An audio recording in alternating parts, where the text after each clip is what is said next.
Surat international airport હવે drugs માફિયાઓ માટે soft target બની રહ્યું હોય તેમ જણાય છે.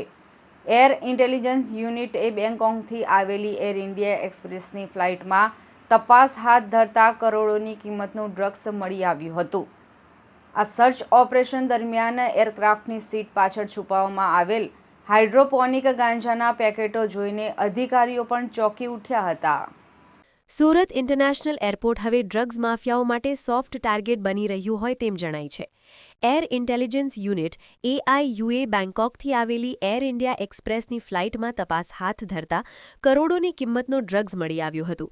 આ સર્ચ ઓપરેશન દરમિયાન એરક્રાફ્ટની સીટ પાછળ છુપાવવામાં આવેલા હાઇડ્રોપોનિક હાઇબ્રિડ ગાંજાના પેકેટો જોઈને અધિકારીઓ પણ ચોંકી ઉઠ્યા હતા. આ ઘટનાએ સુરત એરપોર્ટની સુરક્ષા વ્યવસ્થા અને આંતરરાષ્ટ્રીય સ્તરે ચાલતા ડ્રગ્સ નેટવર્ક પર અનેક ગંભીર સવાલો ઊભા કર્યા છે. સુરત એરપોર્ટ પર 7 દિવસમાં બીજી વાર કરોડોનો ગાંજો ઝડપાયો છે. કસ્ટમ વિભાગના જણાવ્યા અનુસાર ફ્લાઇટ નંબર IX263ના એરક્રાફ્ટમાં ઝીણવટભરી તપાસ કરવામાં આવી હતી. આ તપાસ દરમિયાન seat number 28A, 28B, 28E અને 28Fના બેકરેસ્ટમાંથી બ્રાઉન ટેપથી વીંટાળેલા 7 વેક્યુમ પેક્ડ પોલિથીન પેકેટો મળી આવ્યા હતા.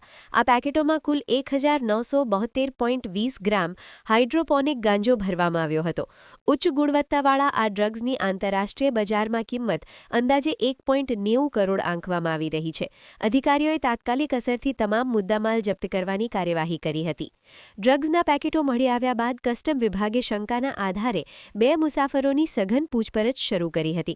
આ બંને મુસાફરો પૈકી એક ઉત્તર પ્રદેશના બાગપતનો અને બીજો દિલ્હીનો હોવાનું બહાર આવ્યું છે. પૂછપરછ દરમિયાન બંનેએ પોતાની સંડોવણી કબૂલી હતી અને ત્રીજા શખ્સનું નામ આપ્યું હતું. આ ત્રીજો વ્યક્તિ સુરતથી દિલ્હી જતી ડોમેસ્ટિક ફ્લાઇટ IX1264માં આ નશીલો પદાર્થ આગળ લઈ જવાનો હતો. કસ્ટમ વિભાગે ત્વરિત કાર્યવાહી કરીને ત્રણેય શખ્સોની ધરપકડ કરી ડ્રગ્સ નેટવર્ક તોડવા કવાયત તેજ કરી છે. સૌથી ચોંકાવનારી બાબત એ છે કે બરાબર 7 દિવસ પહેલા એટલે કે 14 માર્ચ 2026ના રોજ પણ આ જ ફ્લાઇટ નંબર IX263માંથી કરોડોનું ડ્રગ્સ પકડાયું હતું. સતત બીજી વાર એ જ એરલાઇન અને એ જ રૂટ પરથી નશીલો પદાર્થ મળી આવતા કસ્ટમ અને સુરક્ષા એજન્સીઓ દોડતી થઈ ગઈ છે. આ ઘટનાક્રમ દર્શાવે છે કે ડ્રગ્સની હેરાફેરી કરનારાઓ કોઈ ચોક્કસ પેટર્ન મુજબ કામ કરી રહ્યા છે. 7 દિવસમાં 2 મોટા કેસ સામે આવતા હવે સુરત એરપોર્ટ પર સતર્કતા વધારી દેવામાં આવી છે.